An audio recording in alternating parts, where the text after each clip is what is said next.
Baiklah, Bismillahirrahmanirrahim. Yang terhormat Pak Pitra selaku dosen mengampu mata kuliah Akuntansi Keuangan Lanjutan, kami dari kelompok 6 akan mempresentasikan mengenai transaksi entitas induk dan entitas anak. Adapun anggota kelompok kami yang terdiri dari saya Ananda Kusuma, Astrid Melia Putri, Putu Cesari Kurniari, M. Hairul Huda, Farhan Abdul Goni, dan Viola Oktanica.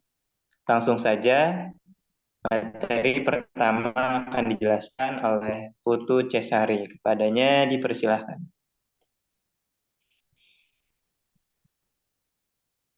Materi pertama, transaksi utang antara entitas induk dan entitas. Ilustrasi berikut memberikan gambaran awal mengenai transaksi entitas induk dan entitas anak dan menunjukkan aktor terpengaruh sehingga kita dapat memperoleh pemahaman mengenai eliminasi transaksi utang piutang antara entitas induk dan entitas anak. Status saham fasilitas pada Juli 2020. Pinjaman tersebut jatuh tempo 1 Juli 2021. Dana tersebut akan digunakan PT Samudra untuk membuka lini bisnis yang baru. Atas pinjaman tersebut, dikenakan bunga sebesar 5%. Bunga dibayar semesteran. Dalam berikut, pencapaian PT Palapa terkait dengan fasilitas kepada PT Samudra. Pemberian fasilitas kredit pada PT Samudra pada tanggal 1 2020 itu piutang pada kas sebesar 5 juta, lalu pendapatan bunga untuk periode 2020 tanggal 31 Desember itu piutang bunga pada pendapatan bunga sebesar 2.500 per kalian 5% kali 6 per 12 kali 5. Lalu pencatatan terkait dengan fasilitas kredit yang pada PT Palapa itu jurnal mencatat perolehan fasilitas Palapa 1 Januari yaitu pada utang sebesar 5 juta. Itu pendapatan bunga 2020 yaitu beban bunga pada bunga sebesar 12.100. Itu dari pencatatan di PT Palapa dan PT akun-akun berikut. PT Palapa yaitu piutang 12.500.000, pendapatan bunga 12.500.000, lalu Samudra utang 500 dan beban bunga 12.500.000. Next. Selanjutnya ada transaksi pembelian obligasi langsung dari afiliasi. Dari sudut pandang konsolidasi, entitas induk dan anak merupakan satu kesatuan, sehingga semua dampak dari transaksi yang melibatkan pihak tersebut tak terkecuali dengan transaksi antara entitas induk anak dapat terlibat dalam transaksi obligasi secara hukum yang ditunjukkan pada gambar A. Dapat memiliki entitas anak secara tidak langsung yaitu melalui pihak afiliasi seperti gambar B. Kedua transaksi dampak tidak terhadap pencatatan entitas induk dan jurnal eliminasi yang harus disiapkan. Oleh sebab itu, secara komprehensif akan membahas dampak setiap transaksi konsolidasi. Selanjutnya akan dijelaskan oleh rekan saya.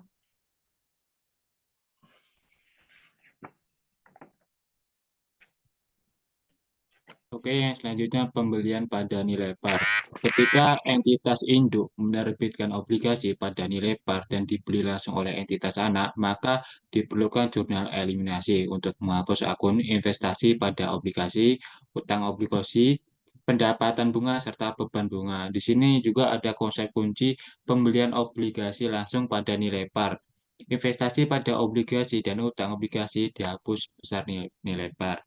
Jadi pembelian obligasi langsung pada nilai par mengacu pada situasi di mana investor membeli investor investor membeli obligasi dengan harga yang sama dengan nilai nominal atau nilai par.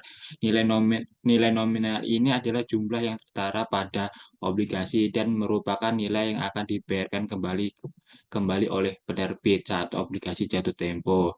Contohnya, jika obligasi memiliki nilai nominal 1 miliar, maka pembelian langsung pada nilai par berarti membeli obligasi dengan harga 1 miliar.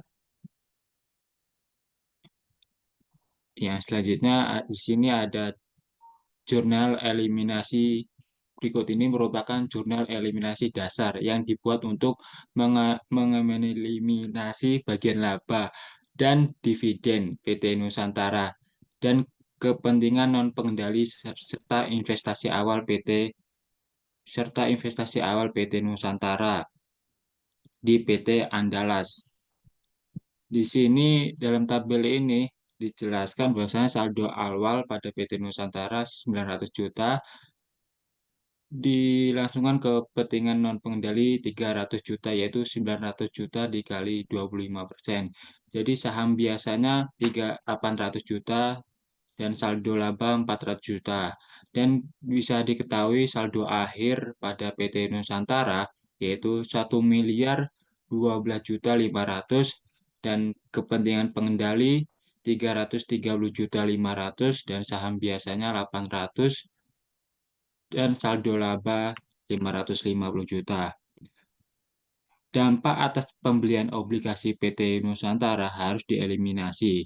Utang obligasi PT Nusantara harus dieliminasi sebagai karena dimiliki oleh entitas anaknya sendiri. Selain itu, pendapatan bunga dan beban bunga terkait obligasi tersebut juga dieliminasi karena pembayaran bunga baru dilakukan pada 1 Januari. Mungkin cukup dari saya. Selanjutnya akan dilanjutkan oleh rekan saya.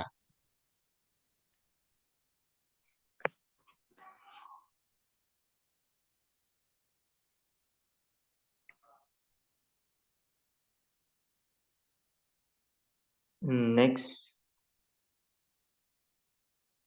Kemudian selanjutnya yaitu pembelian bukan pada nilai par.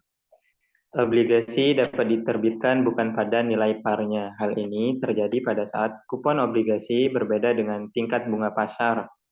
Ketika obligasi diterbitkan bukan pada nilai parnya, maka diskon atau premium yang muncul dari penerbitan obligasi tersebut juga harus dieliminasi. Next.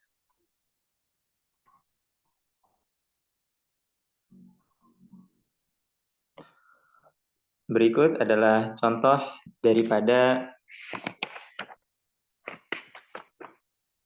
bukan nilai parnya, yaitu PT Nusantara telah melakukan pembelian 75% saham PT Andalas di 1 Januari 2020 pada nilai bukunya, yaitu 900 juta. Nilai wajar kepentingan non-pengendali sama dengan nilai bukunya sebesar 300 juta. Kemudian selama 2020, PT Andalas melaporkan perolehan laba neto sebesar 200 juta dan mengumumkan pembagian dividen sebesar 50 juta. Dan kemudian pada 1 Juli 2020, PT Nusantara menerbitkan obligasi dengan nilai par Rp 500 juta pada harga 490 juta. Obligasi dengan kupon 8% tersebut akan jatuh tempo dalam 5 tahun. Bunga dibayarkan semesteran, yaitu pada 1 Januari dan 1 Juli. Pada saat penerbitan obligasi tersebut, tingkat bunga pasar sebesar 8,50%. PT Andalas membeli 60% obligasi tersebut dan bermaksud memilikinya sampai jatuh tempo. Kemudian perhitungan jurnal eliminasi, yaitu diperoleh jurnal eliminasi. Next. Yaitu jurnal pencatatan yang dibuat oleh PT Nusantara terkait dengan obligasi yang diterbitkan, yaitu 1 Juli 2020, kas sebesar 490 juta, diskon obligasi 10 juta pada utang obligasi 500 juta. Kemudian pada tanggal 31 Desember 2020, beban bunga 20.823.314, diskon obligasi hutang bunga 20 juta, diskon obligasi Rp823.314. Sedangkan pencatatan PT Andalas terkait dengan pembelian obligasi PT Nusantara adalah sebagai berikut, yaitu 11 Juli 2020, investasi pada obligasi sebesar 294 juta pada kas, yaitu 294 juta. Dan pada tanggal 31 Desember 2020, investasi pada obligasi sebesar 493.989, piutang bunga 12 juta pada pendapatan bunga, yaitu sebesar 12.493.989. Kemudian prosedur konsolidasi. PT Nusantara mencatat investasinya di PT Andalas dengan menggunakan metode ekuitas. Maka pencatatan yang dibuat PT Nusantara selama tahun 2020 adalah sebagai berikut, yaitu 1 Januari 2020, investasi pada PT Andalas sebesar 900.000, pada kas 900.000. Pada tanggal 31 Desember 2020, investasi pada PT Andalas sebesar 150 juta pada bagian laba atas PT Andalas, yaitu 150 juta. Dan pada tanggal 31 Desember 2020, kas sebesar 150 juta pada investasi pada PT Andalas, yaitu 150 juta. Kemudian next.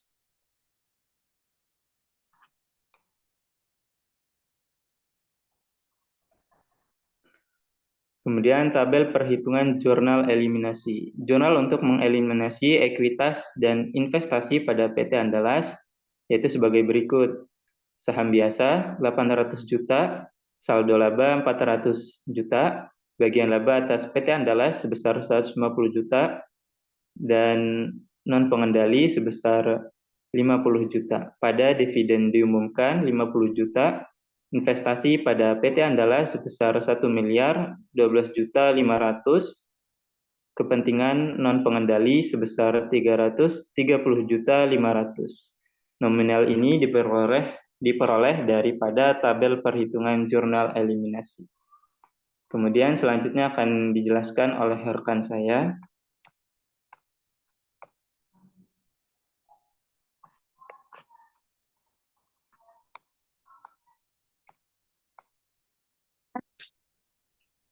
Next.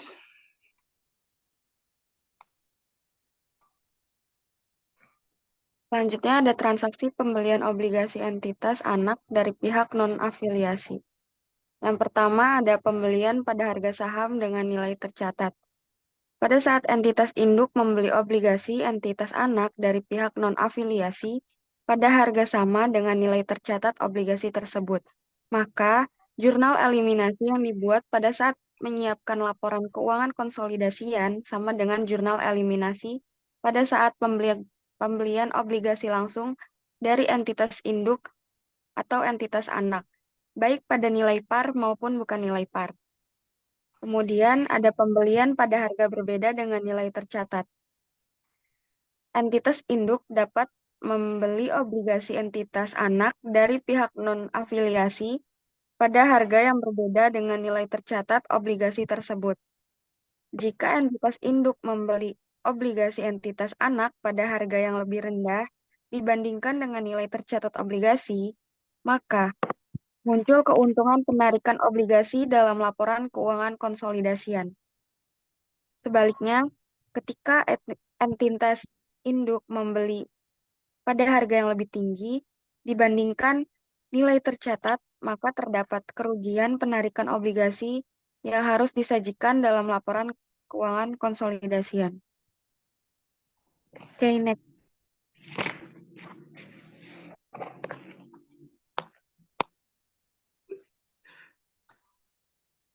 Di sini ada contoh ilustrasi penggambaran transaksi pembelian obligasi entitas anak PT Andalas oleh entitas induknya PT Nusantara dari pihak non-afiliasi dan dampaknya terhadap penyusunan laporan keuangan konsolidasian. Berikut adalah neraca saldo PT Nusantara dan PT Andalas pada 31 Desember 2020 dengan total balance PT Nusantara senilai 12.962.962.723.000. Kemudian PT Andalas dengan total balance 3.8.283.630.000. Next.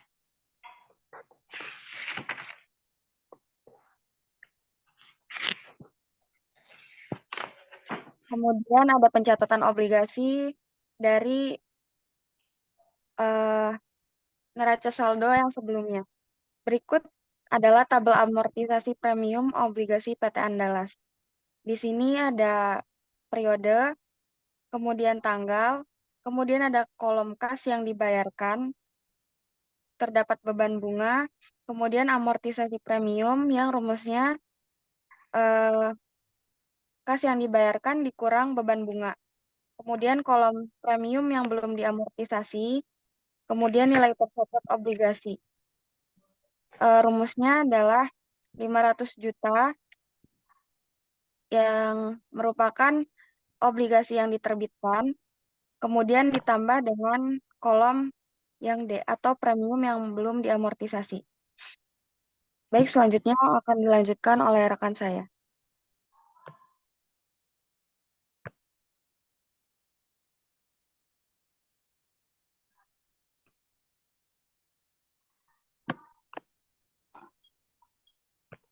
Oke, yang selanjutnya yaitu prosedur konsolidasian tahun pertama yaitu tahun 2020. Pada saat PT Nusantara melakukan pembelian obligasi PT Andalas dari pihak non-afiliasi. Pembelian obligasi entitas anak oleh entitas induk dari pihak non-afiliasi dapat menimbulkan keuntungan penarikan obligasi dalam laporan keuangan konsolidasian. PT Nusantara membeli obligasi PT Andalas pada harga 495 juta, sedangkan nilai tercatat obligasi pada tanggal tersebut adalah 508.283.630 rupiah. Oleh karena itu, muncul keuntungan penarikan obligasi dalam laporan keuangan konsolidasian dan besarnya keuntungan penarikan obligasi yaitu nilai tercatat obligasi pada 31 Desember yaitu senilai 508.283.630 rupiah. Lalu harga pembelian obligasi yaitu 495 juta. Lalu didapatlah keuntungan penarikan obligasi yaitu senilai 13.283.630 rupiah. Next.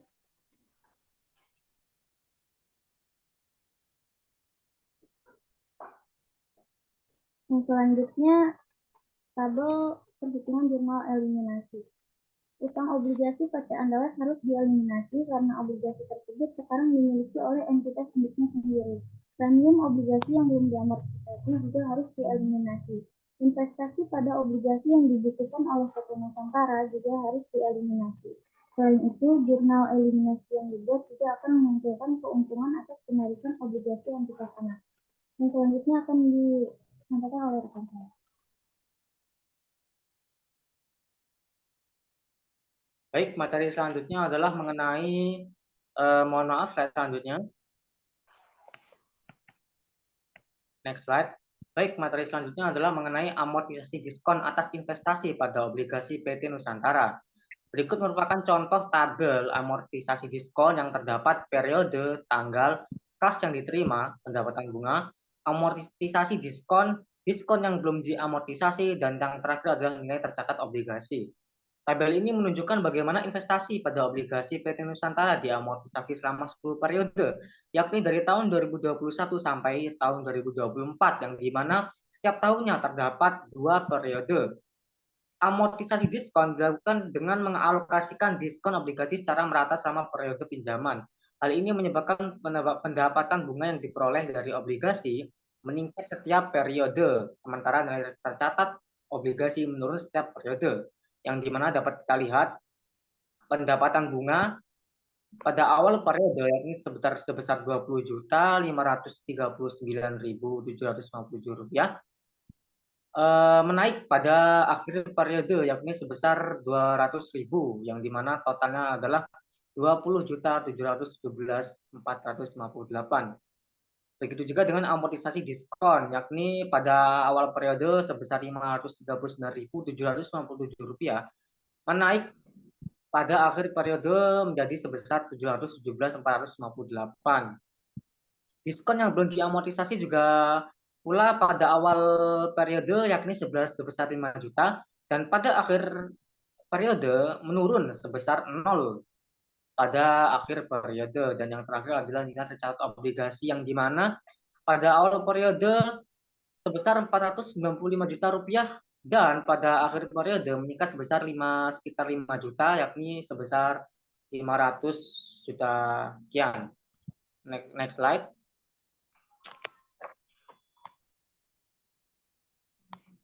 Slide selanjutnya. Baik, kemudian ada keuntungan atau kerugian penarikan obligasi. Keuntungan atau kerugian penarikan obligasi yang muncul akibat pembelian obligasi dari pihak non-afiliasi akan diamortisasi selama masa obligasi. Besarnya amortisasi keuntungan atau kerugian penarikan obligasi adalah selisih antara pendapatan bunga yang diakui pihak yang membeli obligasi dari pihak non-afiliasi dan beban bunga yang diakui oleh pihak yang menerbitkan obligasi.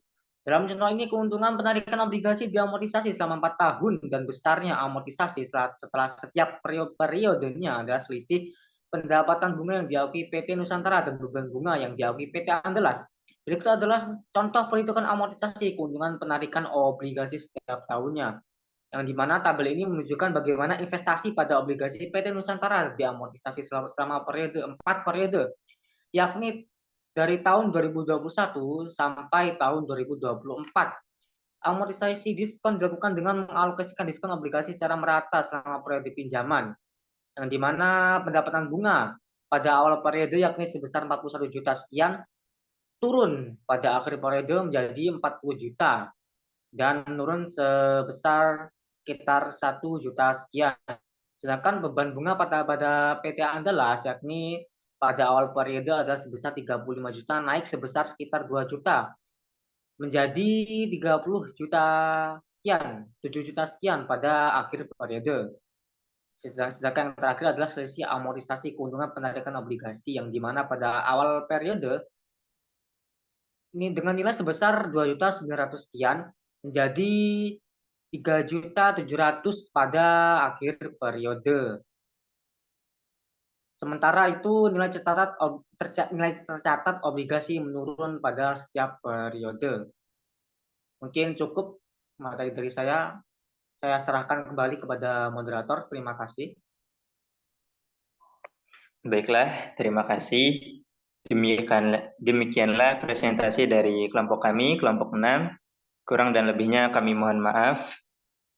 Terima kasih atas perhatiannya. Dan saya selaku perwakilan dari kelompok 6 mengucapkan terima kasih dan mengakhiri. Wassalamualaikum warahmatullahi wabarakatuh.